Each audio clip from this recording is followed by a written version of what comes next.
Danaus al aire, un programa donde te hablaremos de la música y los músicos de Morelia y sus alrededores. Sean todos muy bienvenidos.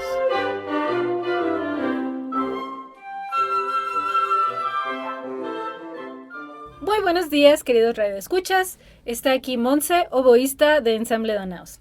En esta ocasión tenemos el gusto y el placer de entrevistar a uno de los queridos amigos del Ensamble Danaus, el maestro Rodrigo Neftalí, guitarrista, nacido en la Ciudad de México y así como todos los miembros de Danaus, radicado en Morelia, que ha producido grandes artistas como maestro y que también ha hecho mucho por la vida cultural de Morelia, participa en distintos grupos. ¿Cómo estás, Rodrigo? Muy bien, Monse, pues aquí muy contento de compartir un poquito una charla agradable contigo. Perfecto, me da tanto gusto de que estés aquí, justo a horas casi de que presentes tu nuevo disco. ¿Nos puedes contar un poquito sobre eso? Vamos a empezar con eso y ahorita te voy preguntando más sobre tu vida y tu historia. Claro que sí, con todo gusto, Monse. Bueno, nada, yo estoy muy contento porque hace algunas semanas lancé en su formato digital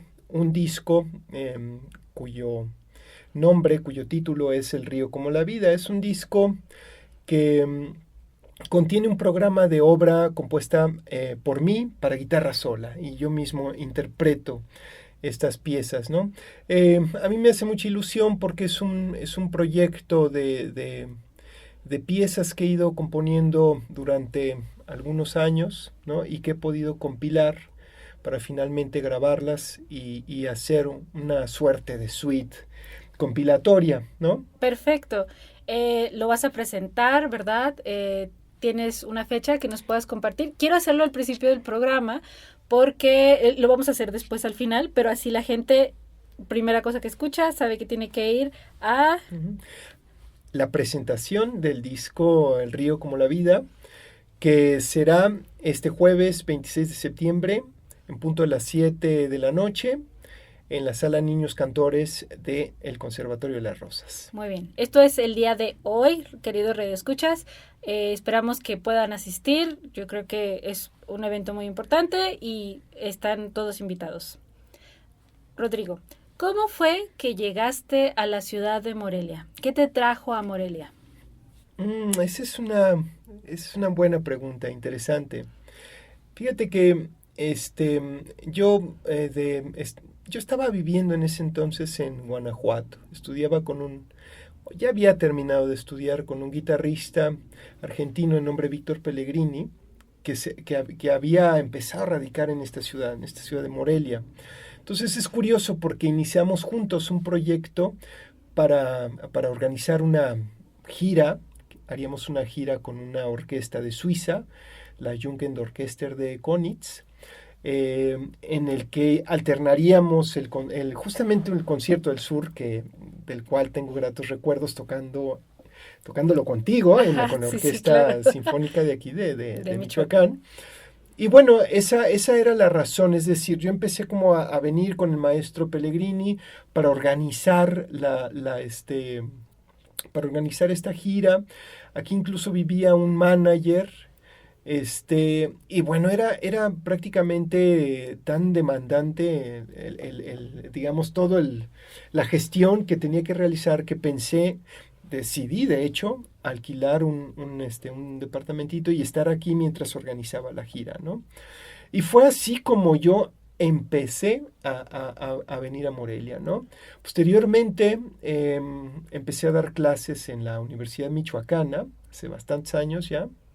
Estoy hablando de hace posiblemente 22 años, ¿no? Fue la primera etapa en la que yo vivía aquí en Morelia. Y nada, pues conocí a la que es ahora mi esposa, a Maribel. Uh-huh. Nos casamos, luego nos fuimos un rato al extranjero y entonces regresamos a Morelia. Y ya, digamos, a partir de este último periodo yo creo que ya llevo más de 15 años viviendo aquí en esta ciudad preciosa. Muy bien, pues es un gran gusto que estés aquí con nosotros. Ahora eres maestro del Conservatorio de las Rosas, estás a cargo de la cátedra de guitarra. Bueno, no soy el coordinador de la cátedra, pero sí soy profesor sí soy catedrático del área de guitarra en el Conservatorio de las Rosas. Y no solo eres un gran maestro, que son prueba todos tus alumnos, porque tus alumnos ganan concursos nacionales, internacionales. Tal vez quisieras mencionar a algunos guitarristas michoacanos para que podamos luego checar, ¿verdad? Y invitar a que también conozcamos un poco de lo que están haciendo tus alumnos. Sí, por supuesto, y con muchísima felicidad y orgullo, ¿no? Desde luego, uno se siente, pues yo diría, la primera palabra que me vino a la mente es conmovido, ¿no? Sí es eso, conmovido de sus esfuerzos, de sus logros, de la belleza que logran a través de su imaginario sonoro. Desde luego puedo mencionar varios. Uno de ellos, por cierto, va a tocar el día de hoy en la presentación del disco, Abel García. Tengo el gran privilegio de que vamos a tocar una pieza a dúo.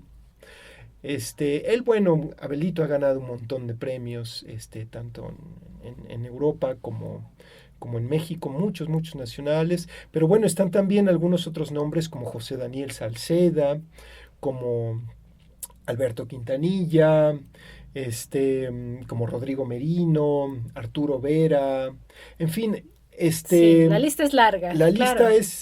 es larga y todos son,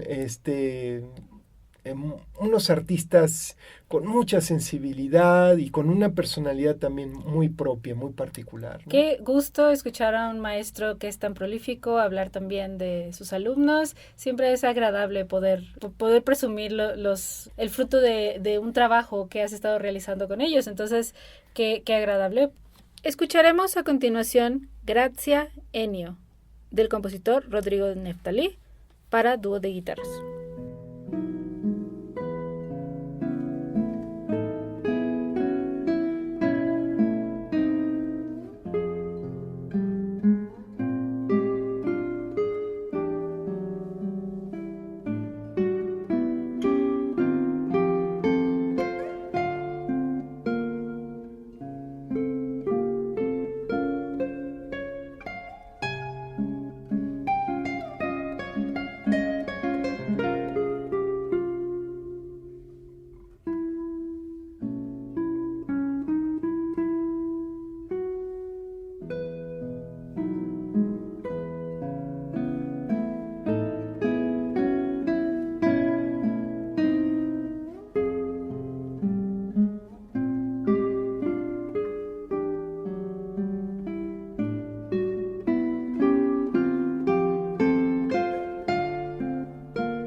Además de tu producción actual, yo sé que tienes una discografía larga, no solo como solista, pero también con tu grupo de jazz. ¿Nos puedes contar un poquito de tu grupo de jazz? ¿Cómo surgió? ¿Cuál es su historia? Sí, con todo gusto.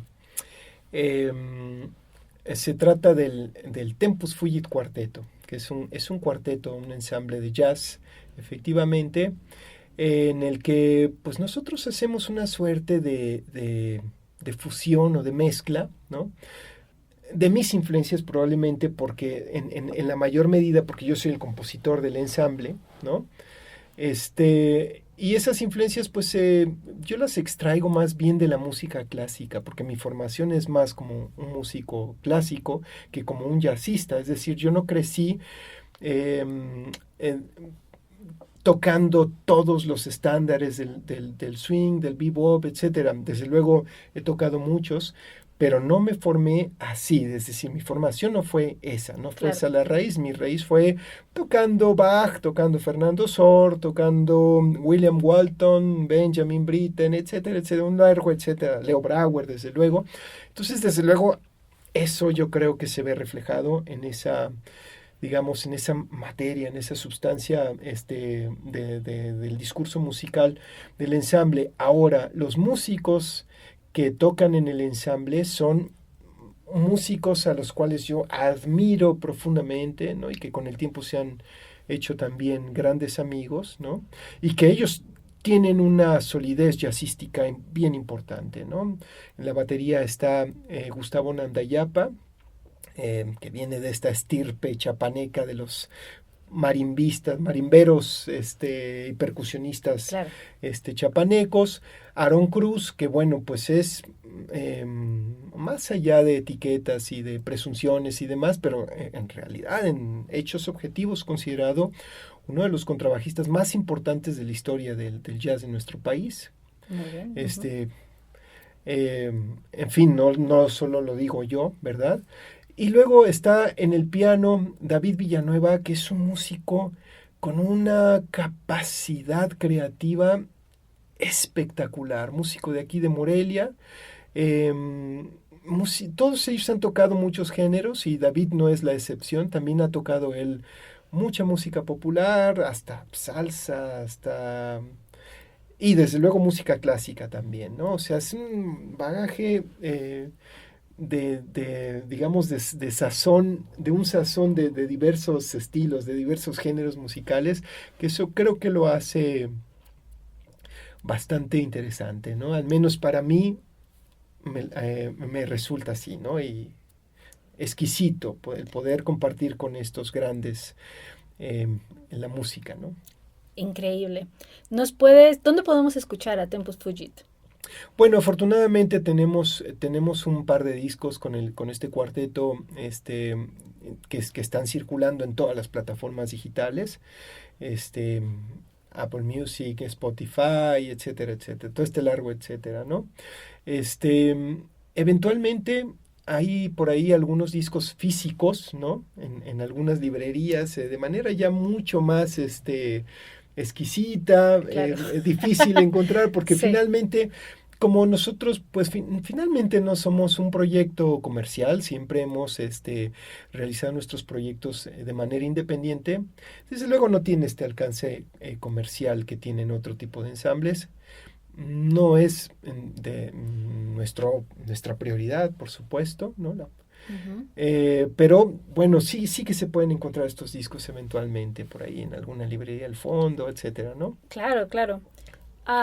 Además de ser un increíble intérprete y tener todo este bagaje de discos y presentaciones y ser tan buen maestro, eres compositor. Y yo sé que el disco que vas a presentar es una antología de obras tuyas. ¿Nos puedes contar un poquito sobre tu proceso creativo como compositor, un poco de todas estas cosas que vienen de ser un músico, intérprete, compositor? Sí, con gusto. Bueno, las obras, particularmente las contenidas en este disco que vamos a presentar, son obras que convergen digamos, en un concepto, digamos, unitario, ¿no? Que es simplemente el filosofar sobre la vida, son reflexiones, es acerca de reflexiones sobre la vida, sobre la muerte y sobre el sentido que puede llegar a tener. Em, la vida y la muerte, desde luego, ¿no? Ujú. Bueno, hay algunas obras, por ejemplo, que reflejan de alguna manera como mi admiración a ciertos personajes, ¿no? El dúo es un homenaje a Ennio Morricone, que compuse prácticamente como a las 2 semanas de su fallecimiento, ¿no? Y quise hacerlo, esa obra se estrenó, por cierto, en uno de los festivales internacionales de guitarra de Paracho, el que fue online, por cierto, Ah. el único que ha sido online durante la pandemia. Ujú. Y bueno, esa obra se estrenó en ese periodo y es de alguna manera como un agradecimiento a este músico que ha sido, digamos, de una gran relevancia para mí, ¿no? En términos musicales, en términos de la inspiración, ¿no? Está, por ejemplo, el caso del viaje a través de la ventana, que es un homenaje a Frida Kahlo, que si bien no es una pintora que a mí me cautive profundamente, como, digamos, su arte, ella como persona, absolutamente, Cierto. me parece paradigmática, me parece ejemplar, me parece fantástica, ¿no? Es de ese tipo de ejemplos de personas que viven en los bordes, ¿no? Y que, y que aman la vida profundamente, ¿no? Que aman la vida pese al dolor, A todo lo que tienen que pese al pasar y vivir. tormento, sí, Cierto. totalmente. Y bueno, hay otras obras como por ejemplo el soliloquio. El soliloquio está inspirado en el Dasein de Heidegger, ¿no? Mm. Trata de alguna manera esta reflexión sobre que el ser es un ser para la muerte, ¿no? Y cómo el ser se pregunta por el ser, ¿no? Ok. Esta pregunta ontológica eh, que siempre nos lleva a veredas cuya respuesta puede ser muy diversa y que además es cambiante, ¿no? Sí. Cambiante durante toda la vida. Ujú. El concepto va cambiando, va cambiando, va cambiando, va cambiando, ¿no? En fin, son todas reflexiones sobre la vida, sobre la muerte. Em, Está, por ejemplo, alguna obra inspirada en el mito de Hermes y Apolo, Ajá. que es esta obra, bueno, pues de alguna manera habla sobre el descubrimiento de la vocación, ¿no? Y Ujú. la vocación de alguna manera también como parte del sentido de la vida, ¿no? Pues está muy, muy interesante, muy padre. Recuerden el disco El río como la vida. Así es. Se presenta el día de hoy en la sala Niños Cantores del Conservatorio de las Rosas En punto de las en 7 de la punto noche. de las 7 de la noche. Ahora vamos a escuchar Soliloquio para guitarra sola del compositor Rodrigo Neftali.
Después de este momento, ¿qué viene para Rodrigo Neftali? ¿Qué viene en los próximos meses? ¿Qué viene en los próximos años? Bueno, vienen algunas aventuras para mí interesantes, ¿no? En términos de reto musical, por ejemplo. Para diciembre, el día 4, por cierto, el día 4 de diciembre, voy a hacer el estreno de un concierto de un compositor mexicano de nombre Abraham Barrera, maravilloso músico que también, digamos, ronda en la mayoría de los estilos musicales. Desde luego, él es, la mayor parte de su producción es de música académica, música clásica, pero también hace mucho jazz, incluso es arreglista también de música pop, produce mucha música pop. Y bueno, voy a hacer el estreno de su concierto para guitarra y orquesta, curiosamente con la Orquesta de Cámara de la Universidad Michoacana. O sea que con mucha alegría, eso ya en su momento también podríamos ir dando algunos Por supuesto, detalles. Y volverte a invitar para que nos cuentes un poco más sobre la obra, sería un honor. ¿Algo más que nos quieres? Sí, bueno, pues nada, y continúan algunas cosas, recitales. Tendré la gran fortuna de ir pronto a La Paz, al Festival Internacional de Guitarra de La Paz. Parece que también se avecina un proyecto en Colombia durante noviembre. En fin, seguimos tocando y componiendo. Muchas cosas que componer, aunque esas quizá no las anticipo demasiado claro. Son más del quehacer del escritorio. Y es como de la inspiración, me imagino, ¿no? Es como habrá periodos muy dramáticamente productivos y otros no tanto, o tú eres una persona que escribe constantemente música. No. Bueno, sí escribo de manera regular, pero eso no significa que eso que escribo sea una obra musical. Es decir, a veces solamente conforman estructuras, puedo tomar algunas ideas. Rara vez trabajo de manera lineal. Es decir, sí tengo un proceso en el cual ya voy construyendo una obra, en lo cual significaría que ya habré compilado un montón de materiales que son de un pasado, distinto, ¿no? De un pasado, O sea, todas tus obras vienen trabajándose de años. Exacto, exactamente. Muchísimas gracias por estar en este programa. Queridos amigos del programa, nos estaremos viendo el próximo jueves con otra entrevista.